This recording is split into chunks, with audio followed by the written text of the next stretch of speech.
La HCC a annulé les votes obtenus par les candidats indépendants dans plusieurs districts, ce qui a favorisé les candidats de l'IRMAR, comme en témoigne le cas de Maeva-Tanan, où les habitants ont exprimé leur rejet des résultats officiels proclamés par la HCC hier. Le tarif des bus pourrait être revu à la hausse après une réunion des acteurs du transport public. Une hausse envisagée après l'augmentation du prix du carburant à Madagascar et les défis imposés par la mauvaise qualité des routes.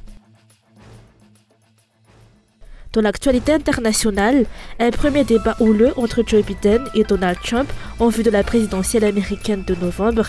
Un débat où la forme l'emporte sur le fond. Joe Biden s'écrase face à Donald Trump.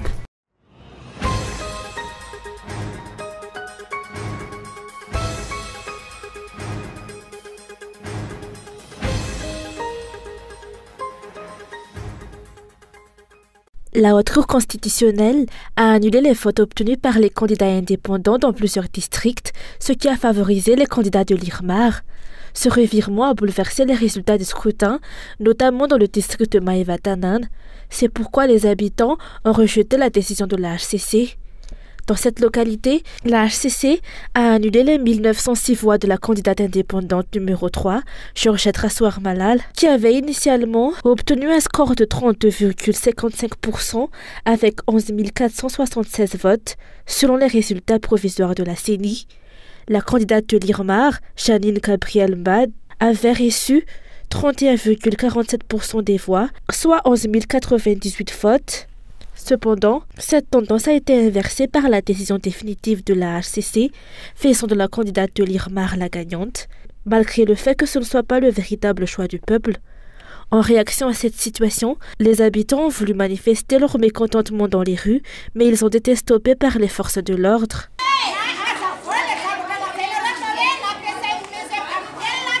Clarifier la situation en présentant des preuves, mais éviter de faire preuve de dictature ainsi envers le peuple.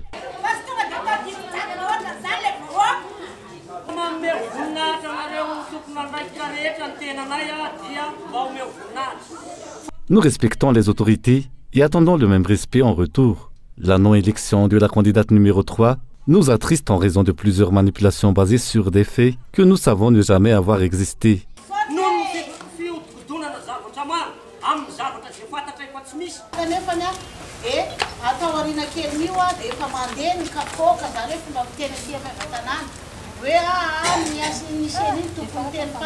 Peu après, ils ont affirmé que ce sera la HCC qui aura le dernier mot et que la candidate Janine serait élue coûte que coûte. Les résultats officiels nous ont profondément choqués car nous espérions que le choix véritable du peuple, tel qu'observé par la SRMV et la CENI, serait celui proclamé par la HCC. Selon le porte-parole de la HCC, 1906 de mes votes à Maeva-Tanan 2 ont été annulés, mais en vérité, j'ai eu ces voix à Maeva-Tanan urbain.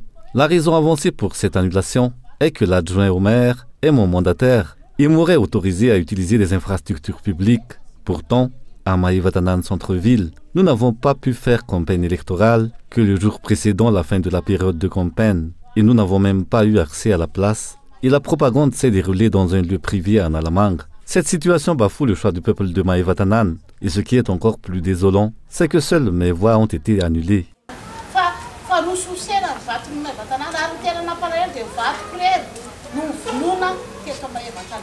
Outre le cas de Maeva-Tanan, 4 autres candidats indépendants avaient remporté les élections selon les résultats provisoires de la CENI, mais la HCC a annulé leur vote pour faire monter les candidats de l'IRMAR.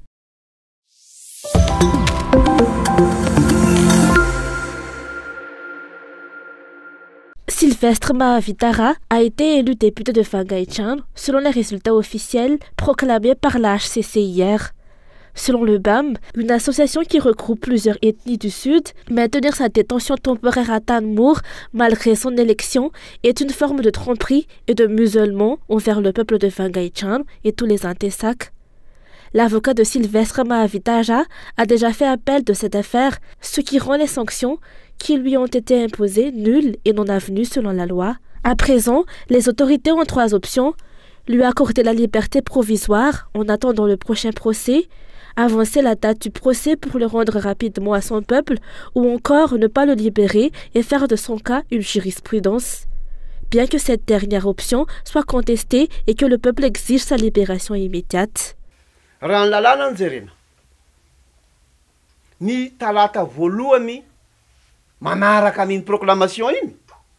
Selon la loi, une session extraordinaire de l'Assemblée nationale doit avoir lieu le premier mardi, suivant la proclamation des résultats. Sylvestre Mahavitar devrait donc y participer ce mardi 2 juillet, mais il est sûr qu'il n'y sera pas. Cette situation ne semble-t-elle pas être une manœuvre pour museler Vangainjan? Les anti-SAC, voire le BAM, nous refusons d'être manipulés et trompés de cette manière. S'il est élu député, il devrait être autorisé à rejoindre l'Assemblée nationale.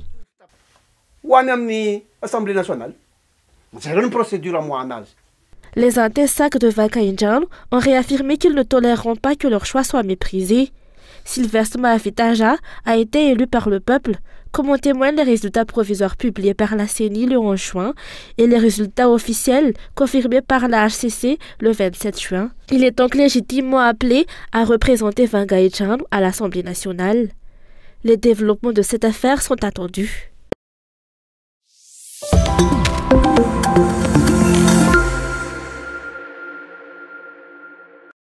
Les acteurs du transport public à travers l'île vont se concerter pour déterminer la hausse du tarif de transport suite à l'augmentation du prix du carburant à Madagascar.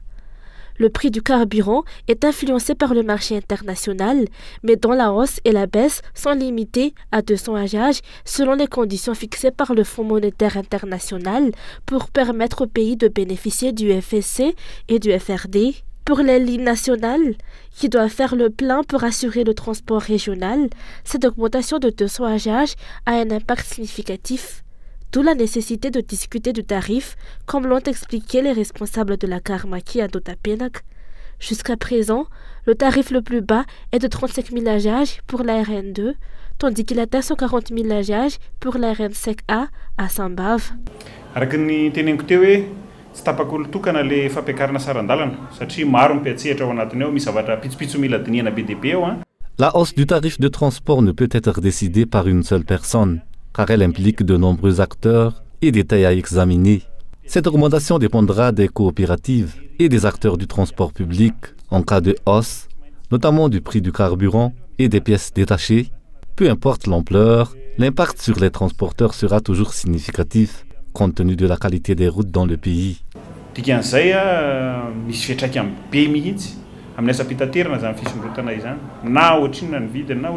En ce qui concerne le transport dans la capitale, depuis la dernière augmentation des prix du carburant en 2022, les transporteurs opèrent à perte, ce qui détériore la qualité de leurs services. Selon la Fédération des transports d'Atanagiv, ou FMA, qui regroupe plus de 12 coopératives, un tarif de 800 AGH correspondrait mieux au prix actuel du carburant. Actuellement fixé à 600 AGH, le tarif des bus pourrait être revu à la hausse après la réunion des acteurs du transport public.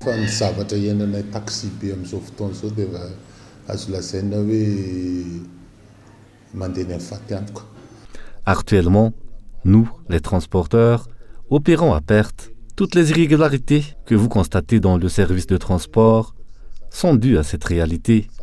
Il est donc légitime d'envisager une hausse du tarif, peut-être de 200 ariars, même complet.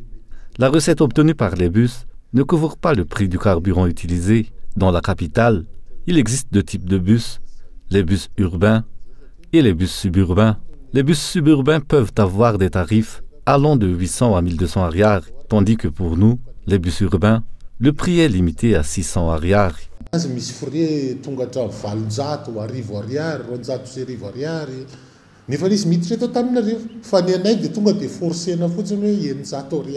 Rappelons qu'à partir du deuxième semestre de 2024, le prix du carburant à Madagascar connaîtra des fluctuations. En plus du prix du carburant, une autre raison pour laquelle les tarifs doivent être augmentés, tant sur les lignes urbaines que sur les lignes nationales et régionales, est le coût élevé des pièces de rechange pour les véhicules. De plus, les dommages causés aux véhicules sont aggravés par la mauvaise qualité des routes et vient de s'ajouter le coût onéreux des visites techniques selon les explications.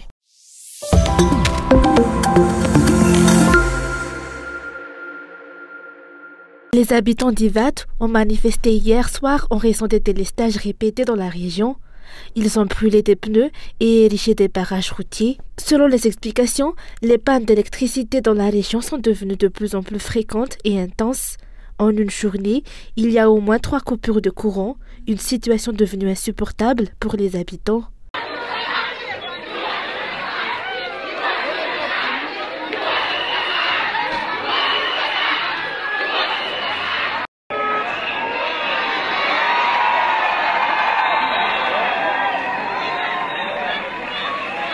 Il n'y a pas que les habitants d'Ivat qui sont affectés.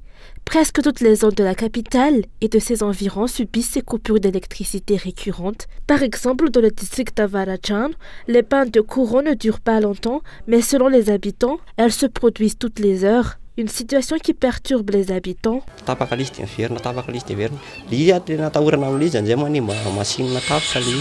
L'électricité est coupée, puis revient pour être coupée à nouveau. Le problème majeur avec cette situation est qu'elle peut endommager les machines. Parfois, le courant est interrompu jusqu'à 8 fois par heure. Nous avons besoin d'un courant stable pour pouvoir télécharger des films et répondre aux besoins de nos clients. En tant que salle de jeu, les coupures sont perturbantes. Tout est arrêté dès que le courant s'éteint.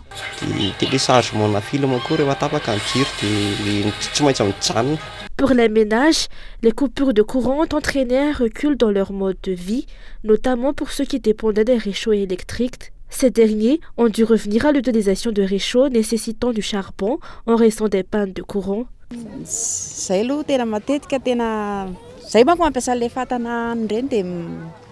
Nous utilisons un réchaud électrique, mais les coupures de courant perturbent notre cuisine. Nous contraignons à revenir à l'utilisation du charbon. Nous avions investi dans ce réchaud pour économiser sur le charbon, mais nous devons à nouveau y recourir. Les réfrigérateurs sont également affectés par ces coupures répétitives. À Majunga, les coupures sont beaucoup plus longues qu'ici. Là-bas, il arrive qu'il y ait des coupures de 5 heures du matin jusqu'à midi.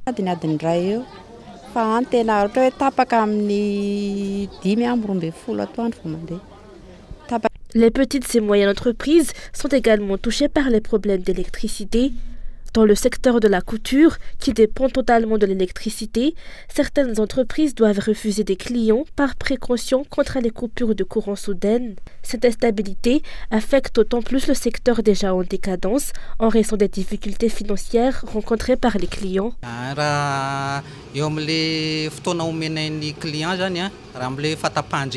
Nous sommes habitués aux coupures de courant, ce qui nous oblige à demander un délai plus long que d'habitude aux clients pour la réalisation de leurs commandes. Si normalement nous pourrions terminer une commande en 3 jours, nous demandons maintenant une semaine. Cependant, certains clients refusent ce délai plus long, ce qui conduit parfois à l'annulation de la commande. Chaque jour, une partie de notre temps de travail est gaspillée à attendre le retour de l'électricité et il est difficile de compenser cette perte. Pendant la période des festivités autour du 26 juin, nous recevons davantage de commandes, mais le marché cette année a été moins florissant que les années précédentes.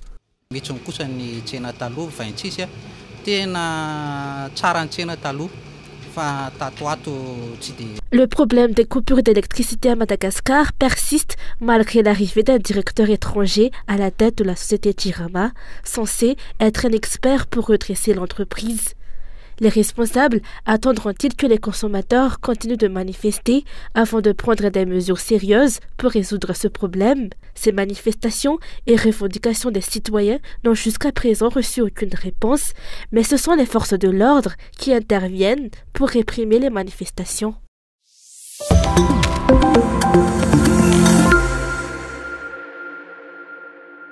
Les élèves des écoles privées sont enfin prêts à affronter les examens du BEPC qui auront lieu du 1er au 4 juillet prochain. Selon les directeurs d'établissement, toutes les convocations et les documents nécessaires aux candidats ont déjà été distribués. Les élèves que nous avons formés et éduqués au cours de ces 10 derniers mois sont entièrement prêts pour l'examen d'État. Ils ont acquis les compétences nécessaires pour y faire face. Aucun abandon n'a été enregistré cette année. Nous avons organisé 2 examens blancs durant l'année scolaire au 2e et 3e trimestre. Ces sessions ont été motivantes et ont permis aux élèves de progresser. Toutes les convocations ont été distribuées en temps voulu selon les délais fixés par les responsables. Le programme de cette année scolaire a été achevé pour la plupart des écoles privées. Bien que certaines épreuves puissent être intimidantes, les candidats estiment avoir eu suffisamment de temps de révision pour obtenir de bons résultats. Je me sens prêt à passer le BEPC. Les épreuves qui m'intimident le plus sont les mathématiques, la physique et les SVT. Malgré cela, j'ai vraiment l'espoir de réussir. Rappelons qu'après le BEPC, les examens du baccalauréat auront lieu du 22 au 26 juillet prochain pour l'année scolaire 2023-2024, comme l'indique le programme officiel publié par le ministère de l'Éducation nationale.